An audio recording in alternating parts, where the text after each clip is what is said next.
Spoilerin time, ladies and gentlemen. I'm Tom Merritt, ready to spoil some things for you. Brian Brushwood, can you believe we actually have a willing person who wants to be spoiled? Yeah, this is amazing. We're not just saying that we're going to talk about stuff. We've got somebody who's like chomping at the bit, who's like, I want you to ruin all my favorite things because it'll only make it better. Hello, Andrew Zarian. How are you, sir? Hey guys, I'm the king of spoilers. I absolutely love spoilers, and I whenever I tell people this, they think I'm insane or I'm making this up. I read the Wikipedia entries to TV shows that I have not seen. That's awesome. And I need to know everything that has happened before I can watch it. So this show is exactly for me. But you know what? There's a relaxation, like when you love a movie and you watch it a second time, you notice so many subtle nuances. For example, Fight Club, I've watched, 20, 30 times, and each time I watch it, I pick up something new. You kind of plan to go in with that experience from the beginning, right? Yeah. Yeah, it's the anxiety of not knowing what's going to happen. More than anything else. Is not fun for you. So it's not so much It's not, no. It's not fun at all. Like, I need to be in control of the situation. I need to know what's going to come next. I need to know who's going to die. I need to know who's going to live. And it's awful watching TV with me because I'll ruin the shows for you, because I have no idea what episode it happened on. So I'll be talking to my wife, and I'll say, like, oh, did Susie die? and she'll say, no, Susie's still alive. And I go, oh, sorry, Susie's dead. Yeah.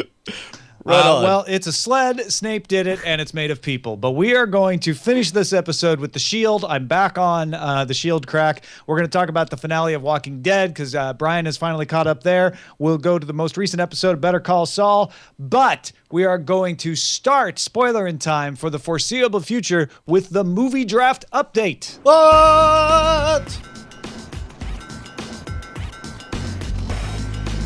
Oh, yeah. Hey man, so we got some mega insights. First of all, if you guys didn't watch it live, we did the movie draft. A bit of a controversial draft. Like, Tom did a very smart. It's controversial because I did something good for the first time. Oh sure, no. Why is that controversial? No, like you are. First of all, if you missed it, Tom is universally the odds-on favorite because he was extremely smart about how he handled his money. He saved. He poked at the early movies just enough to get the bidding up. By the end, he was able to completely run the table and picked up 3 $7 blockbusters. I don't even remember which ones. Do you remember which ones those were? Oh, it's Fantastic Four. Yep. Avengers. And, No, you didn't get Avengers. Mission Impossible and Ant-Man. $7. So it's like, and what I I only mean by spent 82 of my $100. yeah. It's not Andy really ended with- well-managed money, frankly. So I guess here's what I mean by controversial is you played it very well and nobody was prepared for that strategy. And so I don't want to say it took the wind out of anything. It's just like, it's very clear who's going to win number one right from the beginning. Not that last year though. Yeah. So I here's don't my think issue with this. This is my first movie draft. I've never done the movie draft before. And I went into it thinking, okay, everybody's just going to bid on it. And then I saw Tom had held back, and Tom was just lowballing everything and just giving up. And I knew he was going for the final, X amount of movies Which, that were listed, by the 'cause they way, were great. normally which was a great strategy. Like people have done that before, but it's never worked out. It's always been a disaster. So I wasn't terribly worried about it. So what I was worried about was if I did the same, I may not grab anything because everybody's going to try to do this and outbid me at the end. Yeah. Well, so here's the thing, and as we reevaluated, and by the way, as we're discussing this, movie_draft on Twitter just tweeted out that the top 6 hosts consist of 1 GFQ, $147 million. Congratulations. Yeah. Which, by the way, already Furious 7 has way exceeded expectations. For what its opening weekend was. It's better than Captain America Winter Soldier was last year. So my calculus of what I should spend on stuff is already out the window because of that. Yeah. Well, and so understand that the game is now elevated is what I'm trying to say, because like now all of a sudden you're playing the meta game of playing against other players. And we had a discussion after everything in the after show of saying, how do we avoid this happening all the time? Because now avoid any chance of Tom ever winning this. No. Okay, first of all, and Tom, well deserved, 100%. Please don't let anything sound like sour grapes here, because I genuinely, like, you nailed it, you killed it, you slayed it, and buried the bodies in the desert. But we don't want the game to be so predictable in that way, right? And one of the aspects, like, what can we tweak next time? And maybe we'll try it on the winter draft and see what happens. We were thinking about, instead of going through the slate chronologically, instead picking names out of the hat. So it's like, you can have your strategy, you can have your value, but if you don't know when Star Wars is coming up, that affects how you spend your money on other movies. You can't play the strategy of trying to run people out at the end. And I like that. I think that's worth trying, especially in the winter draft. Yeah, I think that's a really cool. That's a nice tweak to make. I think Tom was brilliant in the way that he picked it. Now, I think everybody else in this draft except for Tom is hoping for the impending apocalypse to happen during, the second half of the summer. Yeah, everything after August 1st, or I'm sorry, after July 24th. They just wanted their July 10th, I guess, is when my run starts. But yeah, I would be fine with the random order as well, because honestly, it wasn't so much a strategy to wait to the end. It was a strategy of make sure I always have enough money to get the stuff that I want. And if I don't get the stuff I want, I should have bid it up enough that somebody is now out of range of being able to outbid me later. Right. And so I was constantly doing math, looking at like how many dollars does he have? Okay, could he outbid me? Could she outbid me on this? No, she can't. Okay, so I'm safe from them. They're the only people I have to watch out on that movie. And that strategy, it's a little more difficult to implement in a random order, but it still can be applied. Yeah. Well, and I think that, exactly. I think all the fundamentals are still there. It just, like, we're all good enough at the game now that we can afford to add just a little bit of random sauce in there that I think will make it interesting. Also, Big Jim in the chat, James Thatcher, sent us a breakdown of the Chat Realm League. Now, of course, what happens is we divvy up the movies and pay what we think they're worth, and then you guys, essentially using those prices, spend your own $100 however you want. And what's interesting is it's a proxy. We have about 600, 700 players, and they're essentially voting for who they think were the smart ones and the dumb ones, what went for a good price or a bad price. And it looks like, are you able to see these numbers? Can you zoom in on there? It's a bit out of my sight range there. Talk us through it, Bryce. So we've got. There you go. So we got Mission Impossible: Rogue Nation as the most purchased movie. 76% of everyone thought that $7 for Mission Impossible was an amazing bargain, which it is. Followed by Fantastic Four at $8. That's 66. Which, by the way, I still feel bad about because I just made it $8 to be be It could have. I got it for $7 still. Yeah. Ant-Man is at third for $18. That's 53%, followed by Pixels at 31% and Pan at 28%. Wow. So Pan, of course, was what I was wanting to make an audible. We just listen to the train wreck of you can hear Justin and I turn into bickering children, brothers, and in that moment. Where does moment. Magic Mike fall on that good pick list? Because that's my hope. I'm hoping Magic Mike XXL makes $350 million. It looks like it's halfway down. It looks like 14% of people are picking that one up. 14% at $18. That's 91 teams. Look at this. Avengers, we were howling that it went too cheap at $80, and yet only 11% of people are jumping on Avengers. And the unmitigated overpriced consensus is that Paul Blart Mall Cop 2 was overpriced. Only 3% bought that. Poltergeist and Trainwreck, 3% each. And Aloha, which that's all my fault because I was bidding on the wrong movie. I thought it was a different one. Well, the upshot of all of this is you can't claim a winner is a winner until the receipts are in. Remember, we thought Gravity was just going to give it to Casey McKinnon. And so Furious 7, which I estimated in my own calculations was going to make $250 million, has already made $147 million. It will make $250 million in its sleep. It will go past that. So I'm not saying I'm still not the favorite with that lineup, but I'm still thinking that. Oh yeah, surprises can happen. You're not strutting. I mean, you're being very measured in your excitement for it. Yeah. So I don't know, man. Let's let the best slate win. Let's spoil some stuff, shall we? Yeah. Where should we begin, sir? Let's start with Better Call Saul. We had we had the second to last episode of this season. Do you believe that? I can't believe the season's already over. I'm brokenhearted at the idea of this ending. Also, I'm brokenhearted because that means so far this entire show is nothing but Tom's right about everything. He just won the movie draft, and you totally called the exact actions of Chuck screwing over Jimmy and it being him, and it took out all the mystery about it. Well, and that's what's weird. I can't remember who I was talking to about this, but this episode felt like a season ender, right? Yeah. Was that you, Chad?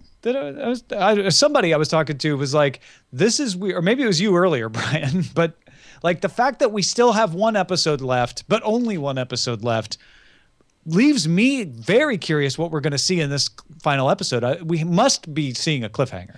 Yeah. I mean, man. Was it you, Andrew?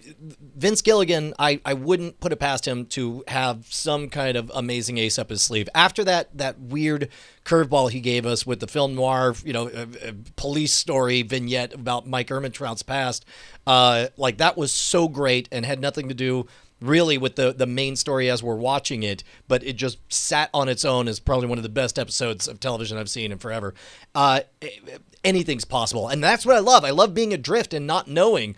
Andrew Zarian. I love not knowing where stuff's headed and what we're going to get out of it. Man, I don't even want to make a prediction. I know that they've started releasing little rando clips here and there of this next episode. So I haven't seen any Better Call Saul except for like the first 10 minutes of the first episode. So if I were to like guess what this is, right, I would call it shady lawyer makes a lot of money, then loses everything. That is the entire premise of the show to me. No, it's well, you did watch Breaking Bad, right? So you're familiar with. I did, yeah. Okay. Yeah. Weirdly, it's kind of a redemption story. He was a shady con man who wants to do right and becomes a lawyer, and now you're going through the process of him not being accepted by what he wants to be his peers, and he's having to I don't know, it's like the last half of a redemption story, but obviously he doesn't totally get redeemed because he kind of turns into some monster as we see him in Breaking Bad. So this is excellent. I can't wait to read the Wikipedia entry on this. To complete, then you're spoiling. They're really detailed too, by the way. They're thick entries here.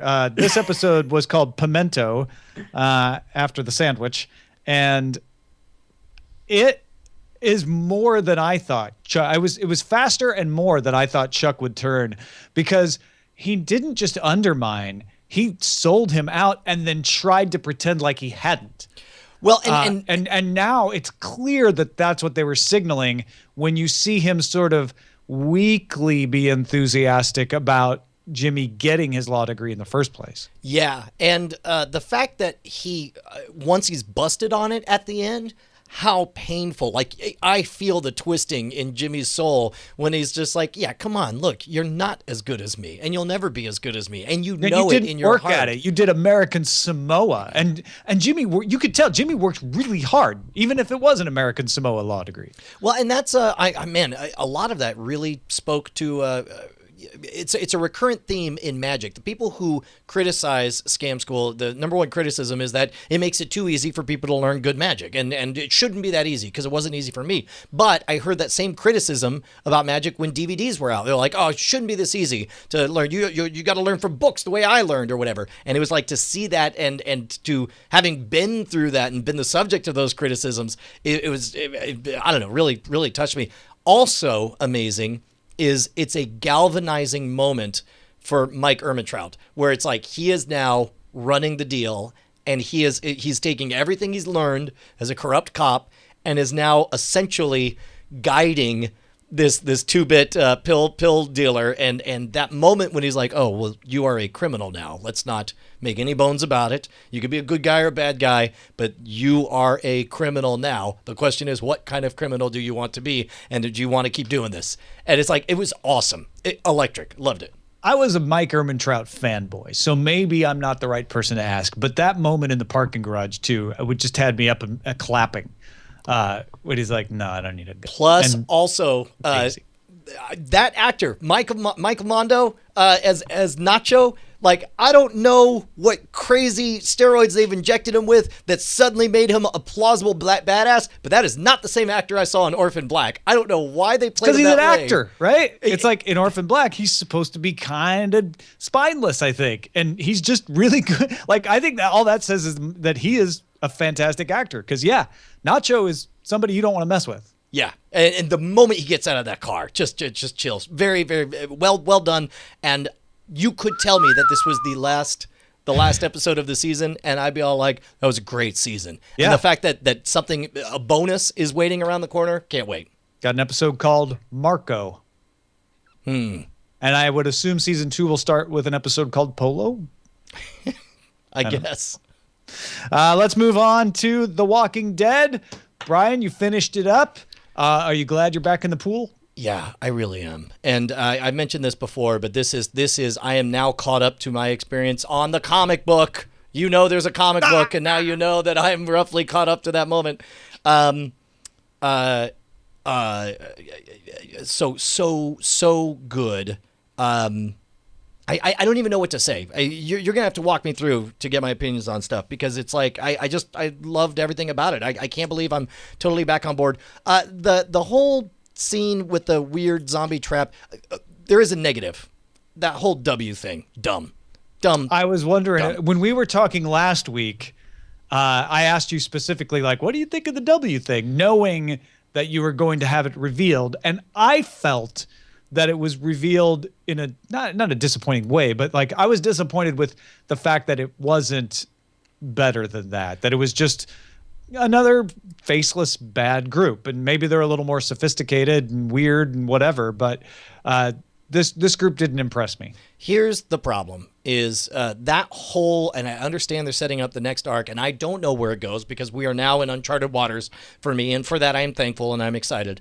However, that is a sales pitch that if you want me to be afraid of this group with the W's, you need to give me somebody to be terrified of. You need it's the difference between when they brought out the governor versus when they brought out, Merle Dixon. It's like Merle Dixon was credible and terrifying and great and interesting from the second he came on that screen. The guy who played the governor, I actively hated, and I stopped watching the show because of it. I feel like we got another governor actor, and I don't know if obviously I'm betting this guy is not meant to be the electric lightning rod that gets us in, but they better do something fast, because between him and the kind of over the top, like all of a sudden Book of Eli staff wielding badass, who by the way was the random person that he met in the very first season. Oh wait, I think you're missing an episode then. Oh really?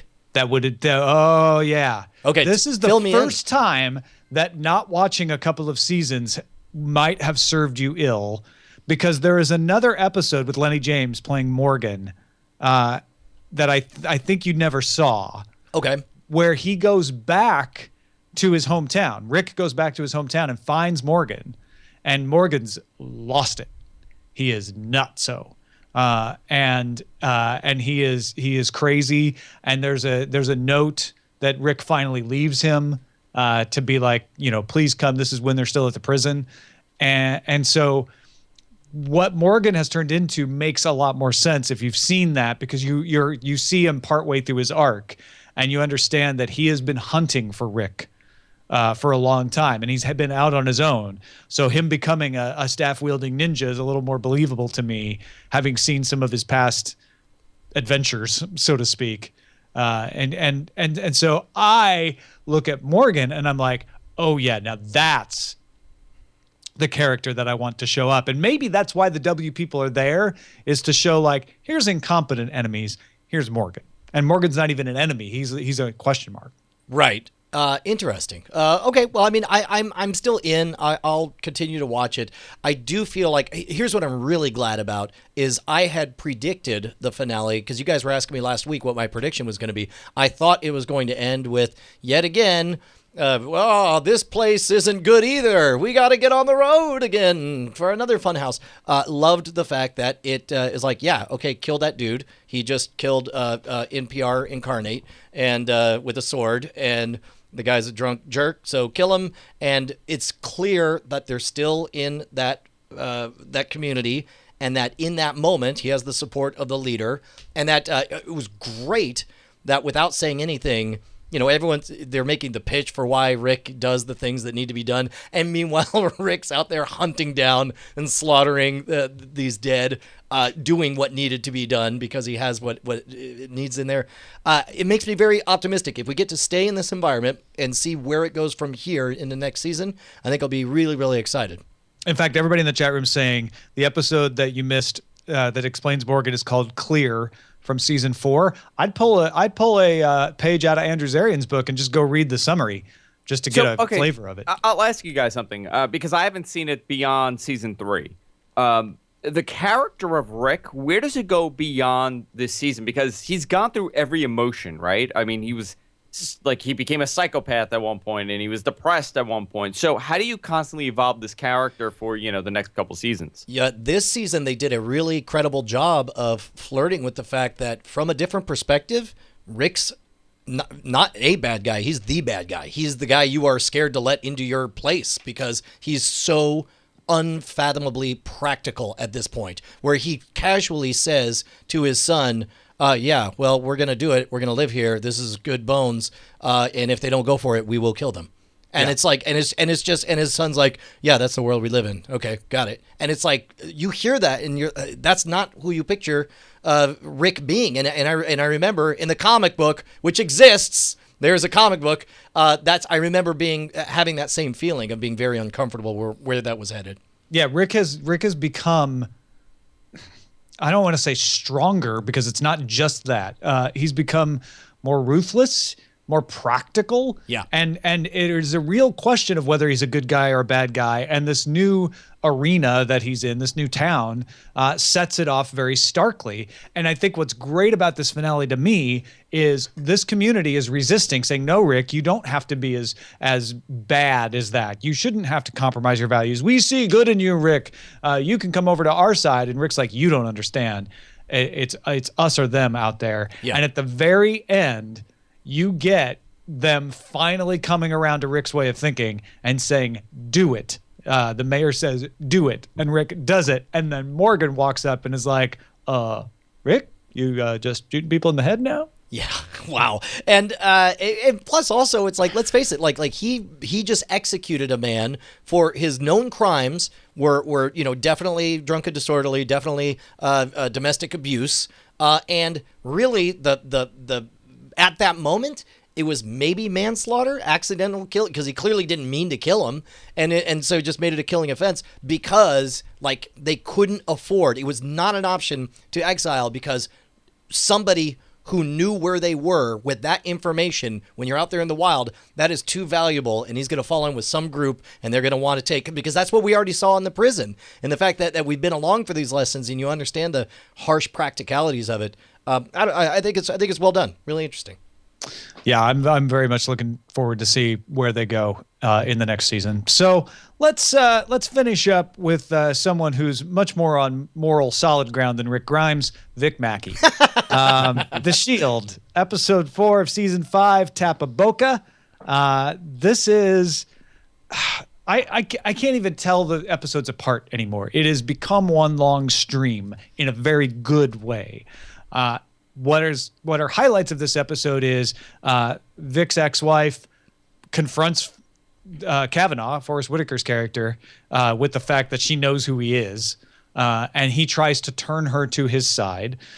We finally find out what's up with Wims, although we don't know what disease it is. We know she's sick, and that's why she's been kind of phoning it in, which so well done, because Wagenbach immediately feels bad for thinking that she was slacking off. And you as a viewer do too. Like, I've been like, yeah, what is up with Wim? She's kind of like slacking off. And now you're like, oh crap, she's sick. I feel like a jerk, just like Wagenbach. Well, and plus also that's so Wims to have, and they haven't said what it is.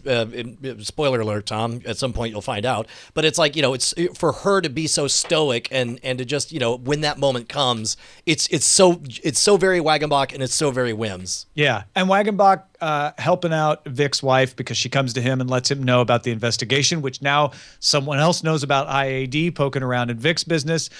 There's, of course, the great dance of Lem going to the bathroom so that they can parade his mic into the bathroom and have a private conversation that Kavanaugh can't hear. Of course, Vic knows about Kavanaugh, and that glorious moment where Vic finally finds the informant, talks to her. You think he's going to be good, Vic, and then she lets him know how long she had been helping Kavanaugh, 6 months, and he loses it, holds a knife to her throat, and suddenly you're like, sometimes I think Vic's just a good guy doing things in a bad way. Right now, he is just a bad guy.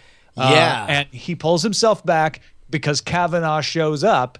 And now Kavanaugh knows that he knows that Kavanaugh knows. And there's also this subplot of Vic trying to frame Captain Aceveda as if he's on the leak. And so Kavanaugh now doesn't know if Vic found out through Lem or if Vic found out through Captain Aceveda, or former Captain Aceveda, Councilman Aceveda. And so you're left dying to know where it's going to move next, but with no actual real clue. Yeah, noose is just getting tighter. This isn't one of those big pivotal episodes, but you definitely feel that tension. And what's great is there are so many nooses, and it's hard, even as you're watching, it's even harder for me, having been a few years since I watched it, to remember all the threads of all the deceptions and who knows what and what's interests are being protected by whom. It's like it's this game of chess that is constantly, in a good game of chess, all the pieces are threatening all the other pieces at once, to where making any move seems impossible. Just you saying that reminded me that Shane had a showdown with Lem. Like, you're going to back us up, right? And Lem's like, what, you were the one, why are you telling me to back you up? You're going to send me to jail for your ass? No way. And it's like, okay, that's brewing as well. Lem will turn Shane over in a heartbeat if he gets a chance to do it without hurting Vic and the others. Yeah. You know what was the great part of that show? When Detective Shane was Vic's best friend since before the formation of the Barn and the creation of the strike team. The second series prequel. Oh no, that's yeah, you're doing great. We totally believe that you watched the show. You know what? This is one of the weird shows. Like I also do something my wife also hates, which I talk about TV shows like I've actually seen it, but I've never seen the thing. Like The Wire. I've never seen The Wire, but I tell everybody what a great show it is. This is one of those shows that I tell everybody they have to watch it, and I've never seen an episode. That's awesome, though. Do you ever think you'll dive in and watch them? I eventually will. I like the part that the strike team robbed the Armenian mob of millions of dollars, only to have it burned. Train. That's really, honestly, steal whatever you want from things we've said about it here to embellish your deception. But one of the things is like, just say Money Train, and people, oh God, yeah. Money Train. Like that's all you got to say. Susie. Are we going to forget about Susie? Oh, wait, whether or not Susie. She dies. Her whether CI. or not she dies in this. You know the CI Susie. What's her name? She dies? Yeah. Oh, God. So sad. Man, you are. I'm looking ahead now. You only got 2 seasons. You're almost done with season 5, and then this amazing journey is gonna be over. How are you preparing yourself? I don't know. This has been years in the making, Brian. I don't know where I'll go. Don't confront me with that until I have to face it, Brian. I can't face the world without the Shield yet. I don't need to. Were you guys fans of it prior to, it being available and watching it, Oh, well, no, this is a case where I've been putting the pressure on, and a number of people have. Of course, Jeff Kanata is one of the most outspoken proponents of it being the best show on television. And finally, he got into it far enough. The most painful, terrifying part, like I'm a nervous father at a spelling bee, is when Tom first starts watching and he's like, yeah, I don't know. I mean, it just seems like a procedural. It doesn't seem that great. And I'm like, oh, will you pull it off the Shield? Oh. And then sometime in the second season, it was like, all of a sudden he was mainlining, and it's like, yes, he's hooked. So yeah, it's actually one of my favorite parts of Sunday is when I sit down and watch The Shield on Sundays. So thank you for hooking me, Brian. Yeah, right on. Dealer. Ken from Chicago says that it really was tragic when Vic betrayed Susie to the drug kingpin to save his own skin. Of course, that's in the big compelling finale. Of a storyline. Andrew Zarian again, thank you. GFQnetwork.com. Send him spoilers, folks. Yeah, Yeah, just I love 'em. randomly. Spock Also, dies. take these TV shows that Tom and Brian are talking about and add Susie in as fan fiction. Because that's want what I more want to Susie see. I fan. want to see Susie in every TV show known to man. All right, folks. Thank you for watching. We will talk to you next time. Rest in peace, Susie. One love, Susie.